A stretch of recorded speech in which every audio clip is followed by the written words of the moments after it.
सदिश राशि और अदिश राशि तो हम लोग समझ लिए, देखते हैं क्या होता है। चलो तो हम लोग देखते हैं एक टॉपिक, सदिश का एक टॉपिक है जो कि बोलता है सदिश योग का त्रिभुज नियम। क्या है भैया, देखते जाओ। सदिश योग का त्रिभुज नियम, ये क्या होता है? कुछ नहीं यार, देखो इसमें एक हम त्रिभुज बना देंगे। ये ऐसा है कि त्रिभुज बना दो भाई, जिसमें क्या बोलेंगे हम लोग, कोई समकोण त्रिभुज हो जरूरी नहीं है, ऐसे ही एक त्रिभुज बना दिए। हम बोलते हैं देखो यार, यहाँ पे ले लिए x, y और z ले लिए, और ये हमारे पास ये देखो सदिश a है, ये सदिश b है मान के चलो, और ये सदिश c है। सदिश योग के त्रिभुज नियम के अनुसार दो जो सदिश दिखाई दे रहे हैं उनका बीजगणितीय योग तीसरे सदिश के बराबर होगा। मतलब जिस डायरेक्शन में, देखो ध्यान से देखेंगे अगर भैया a प्लस बी ही क्यों लिए यार, x से y की ओर हम चलते हैं, हमारा पर्पस क्या है, x हमारा घर है और घर से निकलेंगे ऐसा एक चक्कर घूम के आएंगे वापस। अब रास्ते में जो हमारे साथ मिलेगा उसको लेते चलेंगे, देखते जाओ। अब रास्ते में हम पहले, हमारा लक्ष्य ये है x से जाएंगे y, y से जाएंगे z और z से फिर से जाएंगे x की ओर। तो x से y की ओर चलते गए, रास्ते में हमको वेक्टर a मिला, सदिश a मिला, और तीर का निशान भी वैसा ही है, हमारे साथ जा रहा है, तो प्लस वेक्टर a ले लिए। अब हमारे पास y के बाद आगे रास्ता है नहीं, मुड़ना पड़ेगा, तो y से हम लोग z की ओर मुड़े तो तीर का निशान भी उधर ही जाता दिखाई दे रहा है, तीर का निशान भी उधर ही जाता दिखाई दे रहा है, तो हम भी उधर मुड़ गए। तो हमारे साथ b भी साथ में जा रहा है, तो देखो प्लस में ले लिए। अब हम z तक पहुंच गए, आगे रास्ता है नहीं, हमको लौट के अपने घर भी आना है x, तो जब हम लौट के आते हैं तो हमको c मिलता है, लेकिन c हमारे साथ नहीं जा रहा है, b हमारे साथ जा रहा था इसलिए प्लस लिख दिए, c हमारे साथ नहीं जा रहा इसलिए बराबर के उस पार लिख दिए उसको प्लस के साथ। तो ये था सदिश योग का त्रिभुज नियम। चलो भाई अगला टॉपिक लेते हैं जो कि है, लो भाई अगला टॉपिक, सदिशों का अदिश गुणा। अदिश गुणा, ये देखो जिसको हम लोग दर्शाते हैं डॉट गुणा भी बोलेंगे, डॉट गुणा। ये देखो क्या बोलते हैं डॉट गुणा, देखते जाओ। हमारे पास है वेक्टर a का मान दिया, मान के चलो 3i plus 2j plus 3k, ये दिया हुआ है। वेक्टर b का मान हमको दिया हुआ है 4i plus 2j plus 4k, ये दिया हुआ है। अब ये बोलता है सदिशों का अदिश गुणा ज्ञात करो, ये हमारा क्वेश्चन है, ये सवाल है। तो हम इसी लाइन पे लिख देते हैं भैया इसको सॉल्यूशन, हल।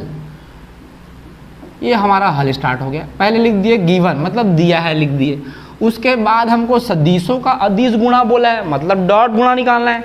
तो चलो डॉट गुणा निकालते हैं। मतलब क्या करेंगे हम लोग, a डॉट b, तीर का निशान लगा दिए ऐसा, सदिशों का अदिश गुणा डॉट गुणा, तो a और b का डॉट गुणा करना है। तो सीखते हैं डॉट गुणा क्या होता है, 3i plus 2j plus 3k, dot लगा दिए, 4i plus 2j plus 4k।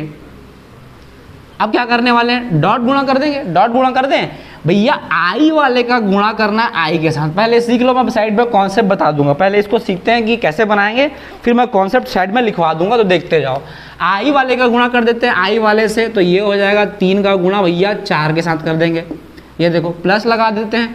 j वाले का गुणा कर देते हैं j के साथ, 2 और 2 का गुणा करना है, 2 और 2 का गुणा करेंगे।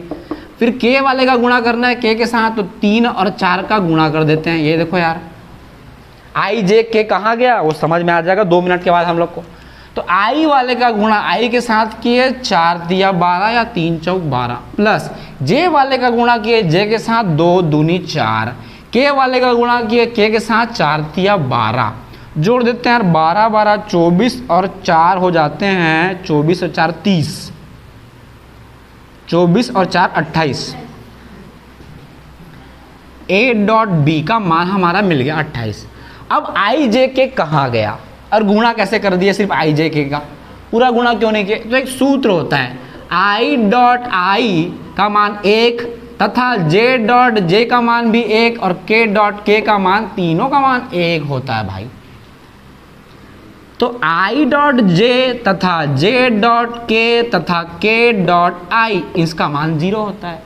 तो कायदे से ना क्या हुआ पता है, ये 3i का गुणा तीनों से हुआ है, 3i का गुणा तीनों से हुआ है कायदे से। तो 3i इंटू 4i मैं थोड़ा रफ में करके दिखाऊंगा, ये सब काम का नहीं है, पहले इसको तो अच्छे से समझ लो भैया। i वाले का गुणा करना है i के साथ, j वाले का गुणा करना है j के साथ, k वाले का गुणा करना है k के साथ। i j k को गायब कर दो, उत्तर आगे लिख दो। अब ये कॉन्सेप्ट को समझ लो, ऐसे एग्जाम में पूछेगा नहीं कॉन्सेप्ट, बस समझने के लिए।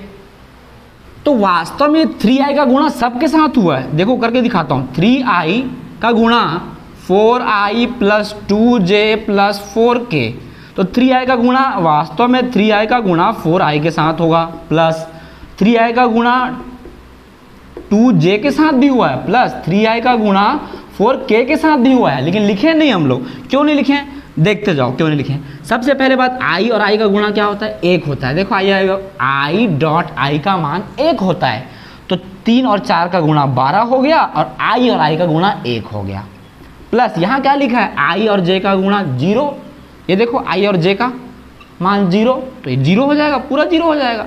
j और k का मान 0, तो ये भी पूरा 0 हो गया। तो लिखने की जरूरत नहीं थी, गुणा करने की जरूरत नहीं थी।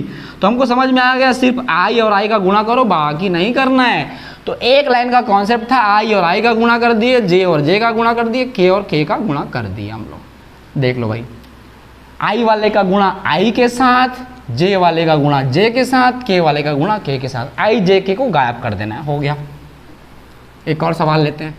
वेक्टर a का मान मांग के चलो, लिखा है 2i plus 3j plus 3k लिखा हुआ है। इसका मान लिखा है 4i plus 2j plus k लिखा हुआ है, ये मान दिया हुआ है। इसमें दो चीज़ सीखेंगे, डॉट गुणा भी सीखेंगे और सदिशों का परिमाण निकालना भी सीखेंगे, परिमाण मॉड। तो डॉट गुणा निकालते हैं, देखो a डॉट b, ये देखो निकाल रहे हैं डॉट b।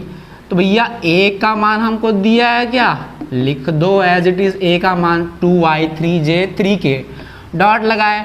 b का मान दिया है 4i plus 2j plus k, हो गया। i के साथ यहाँ दिख रहा है 2, ठीक है, 2 का गुणा करेंगे भैया। i के साथ यहाँ दिख रहा है 4, धन का चिन्ह लगा दिए। j के साथ दिख रहा है यहाँ पर 3, j के साथ यहाँ दिख रहा है 2, ये लिख दो भैया। k के साथ यहाँ दिख रहा है 3, अब k के साथ यहाँ कुछ नहीं, मतलब भैया 1 है, ये देखो 1। अब कर देते हैं हल, 4 दूनी 8, 3 दूनी 6, 3 एकम 3, 6 3 9 और 8 8 16 17। तो ये हमारा a डॉट b का मान आ गया। इसी क्वेश्चन को हम लोग एक कदम आगे लेके चलते हैं और एक कदम आगे लेके चलने के बाद परिमाण निकालते हैं। परिमाण कैसे निकालते हैं? मॉड a बोलते हैं हम लोग इसको। परिमाण निकालना है a का, तो परिमाण कैसे निकालते हैं? कुछ नहीं भैया, जो i j k के साथ संख्या दिखाई दे रहा है उसको वर्ग करके लिख दो। तो ये हो जाएगा 2 का वर्ग, ये हो जाएगा 3 का वर्ग, ये हो जाएगा हमारा 3 का वर्ग। ये देखो, तो ये हमारे पास देख पा रहे हैं 2 का वर्ग हो गया 4, 3 का वर्ग 3 तिया 9, इधर भी 3 तिया 9, तो 9 और 9 हो गया 18, 2 20 और 2 22। ये हमारा मॉड a का मान निकल गया। वैसे ही हम निकालते हैं मॉड वेक्टर b का मान निकाल लेते हैं। वर्ग लेना है, वर्गमूल लेना है। अच्छा i j k कहाँ गया, उसको तो बताया था अभी। भैया एक चीज बताओ, 2i दोनों का वर्ग हो रहा है, अब 2i का वर्ग होगा तो एक चीज बताओ, 2 का वर्ग तो होगा और साथ ही साथ किसका वर्ग होगा? i का वर्ग भी होगा, और i का वर्ग मतलब i डॉट i, और अभी तो बताए थे i डॉट i का मान 1 होता है। तो वो कहाँ गया वो भी हमको समझ में आ चुका है। मॉड b का मान निकालना है 4, 2 और 1, 4 का वर्ग 2 का वर्ग और 1 का वर्ग, 4 का वर्ग हो गया 16, 2 का वर्ग हो गया 4, 1 का वर्ग 1 हो गया 16, 4 20 और 1 21 हो गया। तो यहाँ पर vector B, mod vector B का मान निकाल लिए। तो ये सदिशों का अदिश गुणा मतलब डॉट गुणा तो पढ़ ही लिए, समझ में आ गया हमको। साथ ही साथ परिमाण निकालना सीख लिए। अगर ये क्वेश्चन में आगे एक कदम और बढ़ के अपने आप में एक नया क्वेश्चन जनरेट हो जाएगा कि ये बोलता है कॉस थीटा का मान ज्ञात करो, तो देखो भैया इसी सवाल में हम कॉस थीटा भी निकाल के दिखा देते हैं। हमारे पास है cos theta is equal to A dot B upon mod A into mod B, ये दिखाई दे रहा है हमको, mod A into mod B दिखाई दे रहा है। तो बस हमारे पास तो सभी आंसर हमारे पास दिखाई दे रहा है, यहाँ पे सभी आंसर निकाल के ला चुके हैं। ए डॉट बी का मान निकाल के ला चुके हैं हम लोग, इसके अलावा मॉड ए का मान निकाल के ला चुके हैं, इसके अलावा मॉड बी का भी मान निकाल के ला चुके हैं, तीनों मान निकाल चुके हैं। अब तीनों मान निकाल लिए तो तीनों मान को रख देते हैं वहां पे। तो भैया हम देख रहे हैं यहाँ पे cos theta is equal to, इसका मान है 17 और मॉड ए का मान है √22, मॉड बी का मान है √21। अब क्या करते हैं, थीटा अगर हमको, ये हमारा आंसर आ गया, ये हमारा आंसर आ गया, लेकिन अगर ये कॉस थीटा की जगह पूछता कि कोण ज्ञात करो, यहाँ पे कॉस थीटा ना बोल करके ये बोलता कोण ज्ञात कीजिए, तो हम लोग कोण भी ज्ञात कर लेंगे। थीटा को यहीं पे रखेंगे और कॉस को भेज देंगे उधर, उधर जाके बन जाता है कॉस इनवर्स और 17/वर्गमूल 22 और यहाँ पर वर्गमूल 21 तो वैसे ही रहेगा। इसी क्वेश्चन पे यार कुछ तुम बोल रहे हैं, जब देखो इसी क्वेश्चन पे आगे बढ़ाया जाना कुछ नहीं, जब इसी क्वेश्चन को पहले डॉट गुणा बोल दिए, इसी में परिमाण भी निकाल दिए, इसी में कॉस थीटा भी निकाल दिए, इसमें कोण भी निकाल दिए, सब इसी क्वेश्चन में हो जाएगा। बोल रहे हैं हाँ ये इसी क्वेश्चन में होगा, रजनीकांत हैं, रजनीकांत के फैन हैं, ऑल द रजनी फैन। यार देखो प्लस प्लस सब जगह दिखा, मजा आ गया, लेकिन ऐसा माइनस आ गया तब तकलीफ बढ़ जाता है कुछ लोगों को। इधर माइनस आ गया तो डरना नहीं है हमको। यार ये 2 और 4 का गुणा तो बढ़िया है, ये 3 और 2 का गुणा, ऋण 3 और 2 का गुणा होने वाला है, तो भैया ऐसा कुछ नहीं करना, ब्रैकेट बना देंगे हम लोग। ये देखो ऋण 3 और 2 का गुणा, तो इस बार ऋण 6 आने वाला है, ये ऋण 6 आ जाएगा। अब इसका आंसर कुछ और आने वाला, देख लेते हैं इसका आंसर क्या आएगा, देखते हैं भाई। ये 6 में से 3 जाएगा, 3 बचेगा, 8 ऋण 3, तो इसका आंसर आ जाएगा 5। तो ए डॉट बी का मान आ जाएगा 5। ये देखो भाई, क्योंकि 8 बड़ा है, 8 का चिन्ह धनात्मक है, वही लग जाएगा। अब समझो तो ये प्लस माइनस में जिनको प्रॉब्लम है ना, उसका एक सॉल्यूशन हम यहाँ पे लिख देते हैं। धन और ऋण का गुणा, ऋण धन का गुणा क्या होता है, उसका यहाँ पर पूरी कहानी हम यहाँ पे लिख के दिखा देते हैं, वो हमको समझ में आ जाएगा। तो देखो भैया क्या है, इसमें होता क्या है, मान के चलो +3 का गुणा कर रहे हैं +2 के साथ, तो 3 दूनी 6 हमको मिल जाएगा। +3 का गुणा हम कर रहे हैं -2 के साथ, तो यहाँ पे मिल जाएगा ऋण 6।